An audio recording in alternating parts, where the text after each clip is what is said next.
안녕하세요. 카카오뱅크에서 CTO를 맡고 있는 GD입니다. 반갑습니다.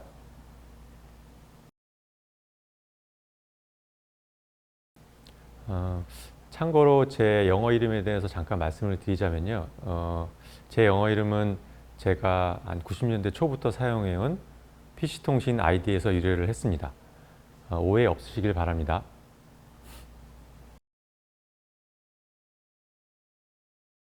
카카오뱅크는 그동안 모바일 뱅킹 혁신을 통해서 금융 서비스를 주도해 왔습니다. 이번 기업 공개 역시 다르지 않았는데요. 은행의 기업 공개가 규제나 재무 관점에서의 자본 확충의 의미가 굉장히 큽니다. 하지만 그보다 좀 더 더한 의미가 있었습니다. 카카오뱅크가 그동안 보여준 혁신 및 가능성에 대한 대내외의 공식적인 평가 및 인정의 자리였습니다. 다행히 여러분들 아시다시피 좋은 평가를 받았고요. 하지만 이런 인정 뒤에는 또 다른 책임감이 따르고 있습니다. 카카오뱅크는 이번 기업 공개를 또 다른 시작이라고 보고 있습니다. 이를 통해서 같지만 다른 은행 시즌2를 준비하고 있습니다. 여러분 모두 기대하셔도 좋을 것 같습니다. 금융은 돈의 흐름을 다루는 산업입니다. 돈이다 보니까 이제 돈은 숫자로 표현하기가 쉽죠. 그래서 디지털화가 굉장히 용이합니다. 하지만 금융은 규제로 인해서 그 전환 속도는 굉장히 느린 편입니다. 카카오뱅크는 모바일 세상에서 금융을 새롭게 정의하고 그 전환을 가속화하고 있습니다. 우리나라 금융은 카카오뱅크의 출현 이후로 급속도로 변화를 하고 있습니다. 이용자, 금융 고객은 그 어느 때보다도 편한 디지털 금융을 사용하게 됐습니다. 카카오뱅크의 혁신은 26주 적금, 모임 통장과 같은 서비스의 혁신에 머무르지 않고요. 규제 안에서의 혁신을 위한 금융기술연구소도 설립해서 진행 중입니다. 정리하자면 카카오뱅크는 모바일 세상에서 고객 중심으로 생각을 하고 또 어떻게 구현할지 고민하고 있습니다. 이런 고민을 통해 기존과 다른 서비스가 나오게 되고요. 이런 것들이 차곡차곡 쌓여서 금융 혁신이 된다고 봅니다. 카카오뱅크가 열어놓은 혁신의 길을 따라서 시중은행과 더불어 인터넷은행 또 핀테크가 본격적으로 경쟁하는 시대가 열린 것 같습니다. 디지털 금융시장을 확장하고 발전시킨다는 면에서는 이들 모두가 경쟁자인 동시에 혁신을 함께하는 동반자라고 생각을 하고 있습니다. 이용자, 즉 금융 소비자 관점에서는 디지털 금융 서비스의 전반적 수준이 같이 향상되는 긍정적 효과가 있을 거라고 보고 있습니다. 카카오뱅크의 서비스는 기술 혁신을 근간으로 하고 있습니다. 이러한 기술 혁신은 내부의 노력, 또 대학 연구소, 핀테크 기업 등 외부와의 연결이 반드시 필요합니다.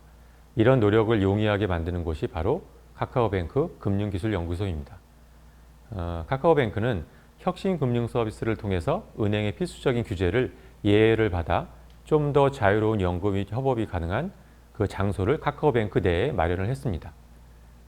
연구 및 협업 과제를 좀 말씀드리자면은 블록체인, 또 AI를 활용한 영상 처리, 또 동형 암호화 같은 과제가 있습니다. 이렇게 연구소를 통해 나온 결과물은 다시 카카오뱅크의 서비스에 적용되어서 안정성과 편리성에 기여하는 선순환을 만들고 있습니다. 카카오뱅크의 기술팀은 크게 두 가지 주제로 기술 과제를 진행하고 있습니다. 첫 번째는 1,700만 고객이 일으키는 트래픽을 받쳐줘야 되고요. 다양한 비즈니스 요구를 수용하기 위한 모던 아키텍처로의 전환입니다. 두 번째는 기존 금융 대면 프로세스를 모바일 기반의 비대면으로 재해석하면서 나오는 여러 장벽을 해결하기 위한 비대면 기술 혁신입니다. 첫 번째, 모던 아키텍처입니다. 기존 금융에서 주로 쓰는 방식은 계정계 중심의 모널리식 구조입니다. 단일한 시스템, 단일한 데이터베이스로 운영이 효율적인 강점이 있습니다. 하지만 카카오뱅크와 같은 모바일 기반의 엄청난 트래픽과 변동성을 받쳐주기 위해서는 좀 더 시스템을 역할별로 분산하는 게 필요합니다. 분산이라는 의미는 좀 더 이렇게 나눈다는 얘기가 되고요.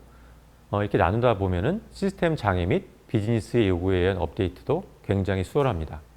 시스템이 나눠진다는 게 그렇게 말처럼 쉬운 얘기는 아닙니다. 단일한 시스템에서는 고려할 필요가 없는 여러 가지 기술적 문제가 나옵니다. 분산된 시스템 간의 통신, 또 분산된 트랜잭션의 관리, 또 장애와 같은 여러 문제가 발생했을 때 이거를 찾아내주는 서킷 브레이커 등 많은 엔지니어링 기술이 필요합니다. 이를 위해서 카카오뱅크는 처음부터 개발자들이 자체적으로 내부 엔지니어링 기술을 바탕으로 대응하고 준비해 나가고 있습니다. 두 번째, 비대면 기술 혁신입니다. 카카오뱅크는 모바일이 기반이고 은행에선 영업점을 통해 할 수 있는 대면 절차를 비대면으로 전환해야 되는 숙제가 있습니다. 이를 위해 AI 기술과 빅데이터 기술이 필수입니다. 좀 더 사례를 말씀드리면은 신분증 인식에 필요한 문자 인식, 또 얼굴 인식을 위한 영상 처리, 부정 사용 방지, 사용자 추천을 위한 데이터 분석 등 다양한 곳에서 비대면 금융을 편리하고 안전하게 쓰기 위한 기술이 요구되고 있습니다.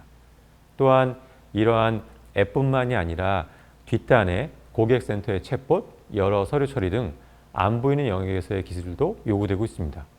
특히 챗봇의 경우는 전체 상담의 50% 이상을 차지하면서 우리나라의 모바일 상담의 모범 사례가 되고 있습니다. 이러한 비대면 기술도 많은 부분 앞서 말씀드린 바와 같이 카카오뱅크 내부 엔지니어링 기술로 구현되고 있다는 게 특징입니다. 지금까지 크게 두 가지 주제인 모던 아키텍처, 비대면 기술 혁신으로 카카오뱅크의 기술 과제를 설명드렸습니다. 카카오뱅크는 은행이란 금융의 본질에서 출발한 기술은행입니다. 카카오뱅크는 은행을 엔지니어링 하자는 모토로 금융의 문제를 기술로 풀어나가고 있습니다. 이 부분에서는 국내에서뿐만이 아니라 해외에서까지 카카오뱅크는 가장 선도적인 모범 답안 및 레퍼런스가 되고 있습니다. 금융의 혁신, 또 기술의 조화, 가장 앞서가는 은행에서의 경험을 쌓아보십시오. 그리고 개발자로서 가장 중요한 것은 이 모든 것을 경험해온 동료가 옆에 있다는 점입니다. 카카오뱅크에 오셔서 같이 도전해 보시죠. 카카오뱅크가 지향하는 개발 문화는 개발이 구현에만 머무르지 않고 서비스를 같이 만드는 문화를 지향합니다. 즉, 개발자 역할의 확장이 굉장히 중요하게 여기는데요. 이런 확장이 왜 중요하냐면은 카카오뱅크는 기존의 금융상품을 재해석해서 많은 시행착오가 또한 필요합니다. 이런 시행착오를 위해서는 기존의 워터폴 방식 대신 굉장히 기민한 개발 방법이 필요합니다. 즉, 애자일 방법이라고 하시면 여러분들이 잘 알아들일 수도 있을 것 같습니다. 이에 맞는 환경과 문화가 매우 중요하고요. 구체적인 모습을 좀 더 말씀을 드리자 보면은 개발자는 초기부터 서비스 논의를 같이 합니다. 열린 기술적 토론이 있고요. 오픈소스 기반의 개발과 공개된 코드 및 리뷰 절차가 있습니다. 이 모든 것이 기술 기반 기업의 개발 문화를 은행에 접목을 한 결과입니다. 카카오뱅크는 은행에 기술 기업의 개발 문화를 도입한 최초의 은행입니다. 이를 통해 카카오뱅크는 고객의 필요에 맞는 모바일 뱅킹 서비스 제공이 가능합니다. 이런 말씀드린 부분은 보이지 않는 영역의 강점이기 때문에 기존 금융에서는 쉽게 따라하기 힘든 경쟁력이라고 볼 수 있습니다.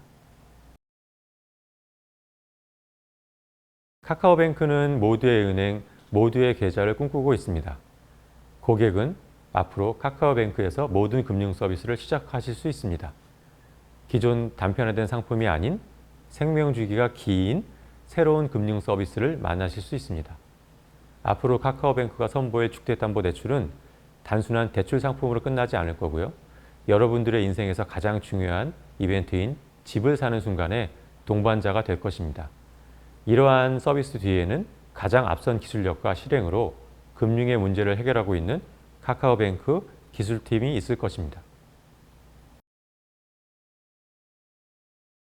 카카오뱅크를 관통하는 기술 전략은 계속 말씀드린 은행을 엔지니어링 하자입니다. 카카오뱅크가 그리는 비전을 현실화하려면 여러 분야에 많은 혁신이 필요하겠지만 그 중에서도 기술 그리고 그것을 만들어내는 개발자가 가장 중요한 것 같습니다. 카카오뱅크의 기술팀은 세상에 없던 금융 또 한 번의 혁신에 함께 도전하실 개발자분들을 기다리고 있습니다. 끝으로 if 카카오 컨퍼런스를 통해 카카오뱅크와 카카오 공동체들의 기술에 대해서도 많은 관심을 부탁드립니다. 이상 카카오뱅크 CTO GD였습니다. 감사합니다.